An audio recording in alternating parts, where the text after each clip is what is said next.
கோடை வெயிலின் தாக்கத்தால் சேலத்தில் மக்கள் மிகுந்த அவதிக்கு ஆளாகியுள்ளனர். கத்திரி வெயில் தொடங்கும் முன்பே வாட்டி வதைக்கும் வெப்பத்தால் வேதனையில் வெந்து முடங்கும் சேலம் மக்களின் நிலை குறித்த ஒரு செய்தி தொகுப்பு.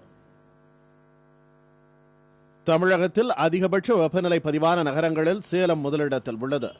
மார்ச் மாத தொடக்கத்திலேயே இதற்கான அறிகுறி தெளிவாக புரியும் அளவிற்கு வெப்பநிலை 100 டிகிரி ஃபாரன்ஹீட்டை கடந்தது. கடந்த 10 நாட்கள் கணக்கெடுப்பின்படி வெயிலின் அளவு 104 டிகிரி முதல் 107 டிகிரி வரை பதிவாகியுள்ளது. கத்திரி வெயிலுக்கு முன்பாகவே இப்படி ஒரு கொடுமையை அனுபவித்ததில்லை என்கின்றனர் சேலம் மக்கள். ஃபேன் இல்லாமல் இருக்க முடியாது, கரண்ட் இல்லாமல். ஃபேன்லேருந்து வர காற்று கூட ஹீட்டாக தான் வருது, ரொம்ப அப்படியே டார்ச்சராக தான் இருக்குது. மற்ற இடத்த கம்பேர் பண்ணும்போது இங்கே அதிகமாக இருக்கிற மாதிரி தெரியலையே.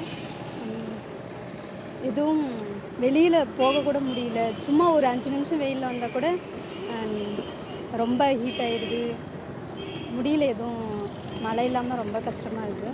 ரொம்ப வெளியில் போகிறதுக்கே பயமாக இருக்குது. அதாவது வண்டி எடுத்துகிட்டு வெளியில் வரலான்னா அந்த அனல் நெருப்பு அனல் வர மாதிரி இருக்குது, காற்று அந்த அளவுக்கு மோசமாக இருக்குது. குழந்தைங்கள வெளியில் கூட்டோன்னா கூட ரொம்ப கஷ்டமாக இருக்குது. ஸோ அதான் குழந்தைங்களுக்கு எங்களுக்கு எல்லாத்துக்கும் ஒரு கேப் வச்சு வாங்கிட்டு போகலாம் அப்படின்ட்டு வாங்கிட்டு வந்துருக்கோம்.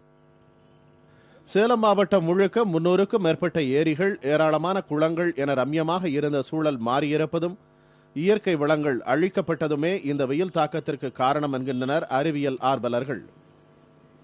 இதிலிருந்து எப்படி நம்மை நாம் காப்பாற்றிக் கொள்ளலாம் என்று பார்த்தால், அதிகப்படியான நீர்ச்சத்து வெளியேற்றம் இந்த கோடை காலத்திலே நடைபெறும்.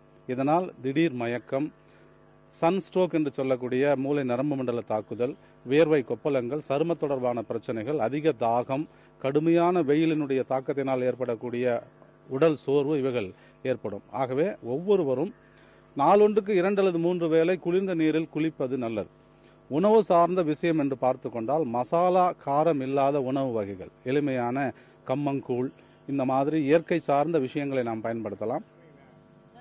வாட்டி வதைக்கும் வெயில் எதிரொலியாக சேலத்தில் சாலையோர கடைகளில் மக்கள் கூட்டம் அலைமோதுகிறது.